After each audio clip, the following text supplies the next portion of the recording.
are so many mistakes that I made before I became a trainer at the start of my fitness journey. If I had have known now what I know, I would have saved myself so much time and so much struggle. And so that is what I want to talk about in this video. I want to talk about 3 of the things that I wish I had have known that I think are the most important things that I should have known back then, so that you can know them and save yourself some time and struggle on your fitness journey.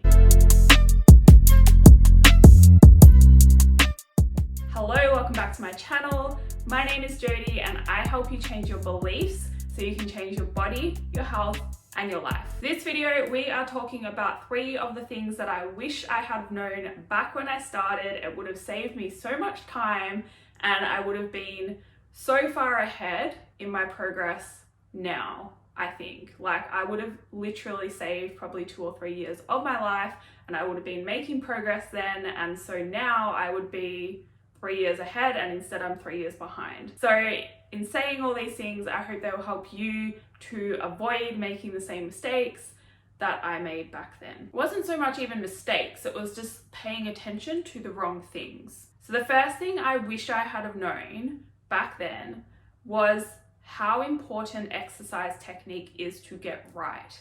And not just that, but how you probably have no idea how wrong you're doing the exercise. Because I would go into the gym thinking I know how to squat.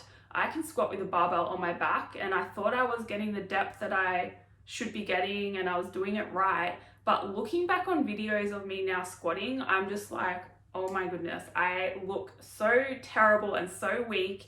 And the sad thing is, I see this in the gym all the time now, with other people doing exercises so far from correct and having no idea that they're doing them so wrong. These are people that, I'm being very judgmental here, but that look like they know what they're doing because they've got some muscle on them, or typically, okay, very judgmental, but this is what I saw in the gym today and inspired this video. There was a guy in there that had his weight belt on and was loading up the squat rack, the squat bar, with heaps of plates, looked super strong and super fit, and his squat was terrible. When he actually was doing it, he wasn't getting the depth, his knees were caving in, he was sticking his butt back instead of just squatting down. There was so many mistakes, but yet looking at him, if I had been a normal person, I would have been like, oh wow, he's really strong, he's really fit, and he must be doing it right. And he probably thought he was doing it right. So I cannot stress how important it is. You're probably thinking, I know how to squat, Jody, shut up. But I guarantee you, if I saw your squat, I could tell you something to correct, to do it better and to get more out of the movement and to actually use the muscles that you're meant to be using. And it's not just with a squat, it could be with any exercise. I see 90% of people in the gym that I see doing their workouts, and I observe, not out of not trying to judge or be mean or anything. It's just it helps me work out content ideas and how I can coach my own clients better, because I see common mistakes and then I think, oh, okay, that would be a good idea to tell them how to do this better or something like that. So I look at people, and seriously, 90% of people in the gym are doing something wrong or not as well as they could be doing it to get the most out of that exercise. And if you're going to the gym for 40 minutes to an hour a few times a week and spending your time in there to get a certain result, you want to actually be making sure you're doing the exercises to your best capacity. That means doing it with correct form and with correct range of motion. One thing that I recommend you do, and I tell all my clients to do, is take videos of you doing the exercises. And if you don't have a coach to send the videos to for critique, compare them yourself to exercise demonstrations that you see online. You can look them up on YouTube. There's so many videos on YouTube that have good technique and will have a rundown on how to do it better. Spending time actually doing that and learning, and even going through the embarrassment of filming yourself at the gym, it's going to be so worth it, and it's going to save yourself so much time in the future, because you're going to start progressing in ways that you have never before, and you're going to actually be able to get really strong in the lifts that you're doing, which is going to lead to better results as well. Because if you're doing something incorrectly, there's only so far that you're going to be able to get to before you're not going to be able to get any further.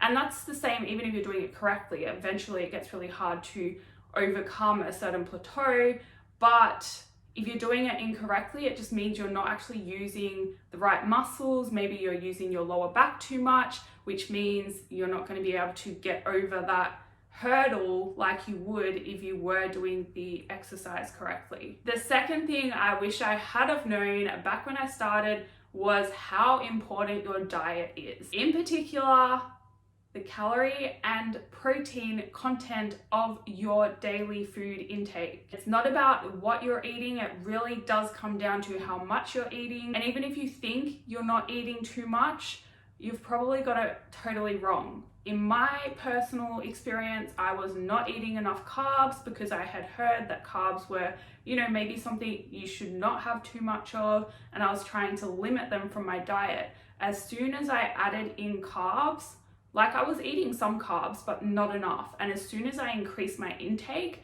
by 100 grams extra of what I was already eating, I added 100 grams of carbs to my day, and that is when I started to see amazing changes in my strength in the gym, in my workout performance, and those changes resulted in the physical changes that I wanted to see in my body. So whatever your goal is and wherever you are at right now, your calorie and protein needs are going to be different, but it is very important to get them right from the start and save yourself the time.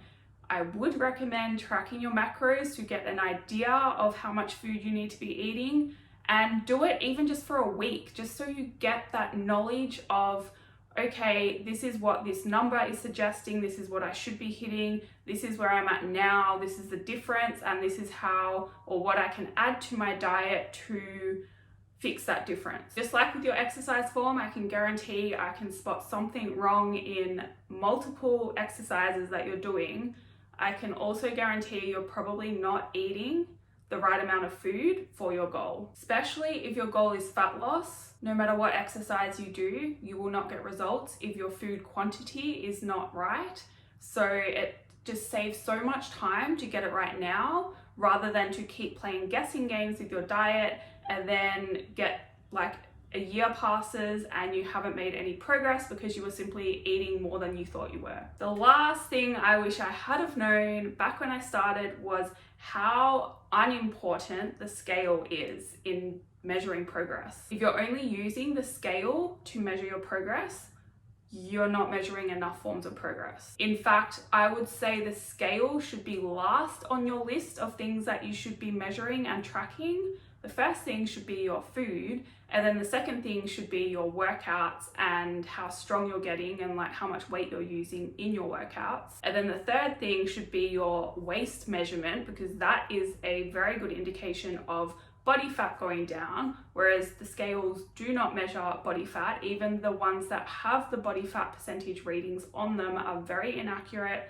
So whilst the trend going down over time could be accurate, it also could not be, because those body fat percentage scales, the number that comes out is sensitive to so many little things. You really have to be measuring yourself at the same time of the day with eating the same thing beforehand, or having no food beforehand but the same food the night before. If you're female, it has to be the same time of the month as well. Like, you should be comparing those two numbers. There's just so many inaccuracies with those. It's far better to measure your waist. Paying attention to the number on the scale as well could be limiting you from getting the changes that you actually want to see in your body. And that is what I experienced personally. I was so fixated on not going over a certain number on the scale that I was actually holding myself back from making progress, because to have the body that I have now, which is 20 times, 100 times better than the body I had back then,